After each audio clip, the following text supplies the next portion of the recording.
Good morning, Dragons. Today is Monday, November 30th, 2020. It's an A day, and it's a great day to be a dragon. Please stand for the pledge to the American flag. I pledge allegiance to the flag of the United States of America and to the republic for which it stands, one nation, under God, indivisible, with liberty and justice for all. Now for the pledge to the Texas flag. Honor the Texas flag. I pledge allegiance to thee, Texas, one state, under God, one and indivisible. Now for a moment of silence.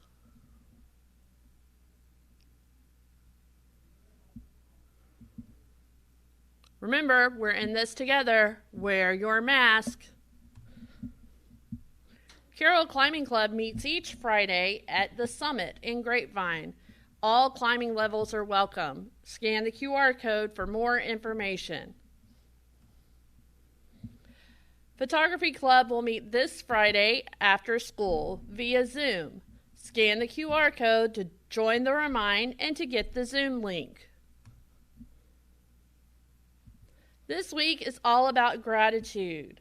Gratitude is the quality of being thankful, readiness to show appreciation for, and to return kindness. Watch this short video. I've never been able to forget this experience, and I wanted to share it with you.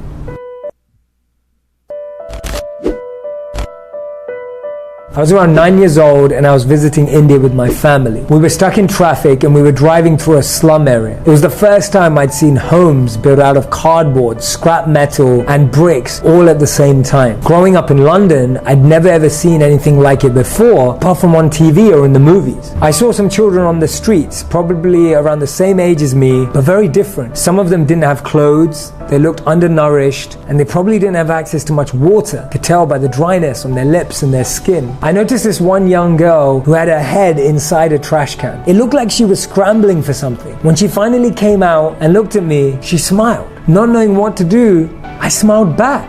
She was obviously trying to look for food, and I could see her scrambling and trying to reach in as far as she could. Only then did I realize that she only had arms. She didn't even have hands. As she looked at me, I could tell she was hungry. But by the time I was just about to do something, our car took off, and I could only see her now and feel her disappointment that I wasn't able to help. At the time, I didn't have any food or money, and before I could ask my parents or the driver to stop, we were too far along on the highway. But I couldn't stop thinking about her. When we got back to the hotel, I got out of the car, and it was lunchtime. And even though I was really hungry, I couldn't eat because I couldn't get over the fact that I couldn't have done anything for that young girl that I just saw. Even though I went to the buffet with my parents, it felt as if only me and her had looked at each other in that whole exchange and the whole city had stopped. I could remember exactly how she looked as I was looking at the food. When we were there at the buffet, I overheard a couple arguing with the hotel staff. Listening into their conversation, I found out that the couple were really upset at the hotel staff because of the number of choices available in the buffet. I looked around. There were so many options. They were complaining about there not being enough choice, but all I could see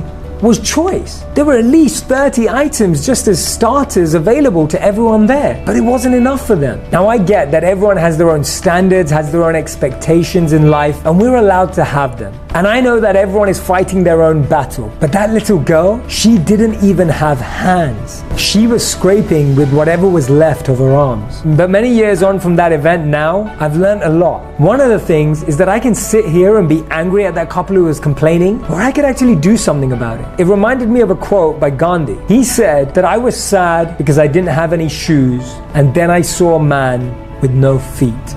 For me, this event left a lasting impression in my heart and two messages that I want to share with you today. The first one is to remain grateful for absolutely anything we have. Robin Roberts said it perfectly. She said that if we threw all our problems into our pile, we would rush to grab our own back. And when we start with gratitude and see everything as fortune and grace, we're able to receive much more deeply. And number two, let's help those who need it. Let's not be mad that the world isn't helping them. Let's see what we can do. Compassion is key and empathy is essential. And that's one of the reasons that I focus so much of my life in trying to help those in need. And it may mean that you're in a space in your life where you feel you can't currently help anyone right now, but I guarantee you that there's just one person out on the street street today that you could impact, that you could change their experience at least for a moment. Remember what Gandhi said, I was sad because I didn't have any shoes, and then I saw a man with no feet.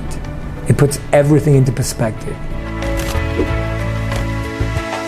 I am so grateful that you're watching my videos right now, and I hope that you're going to go on and watch so many more. But before you do that, make sure you subscribe to this channel so that you can find out about the videos as soon as they launch. Press the like button and leave a comment, and let's keep making wisdom go viral together.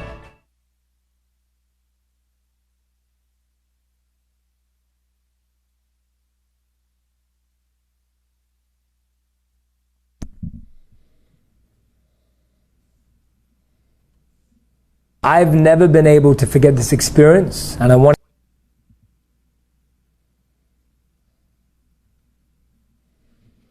Have a great day, dragons. See you in the hall.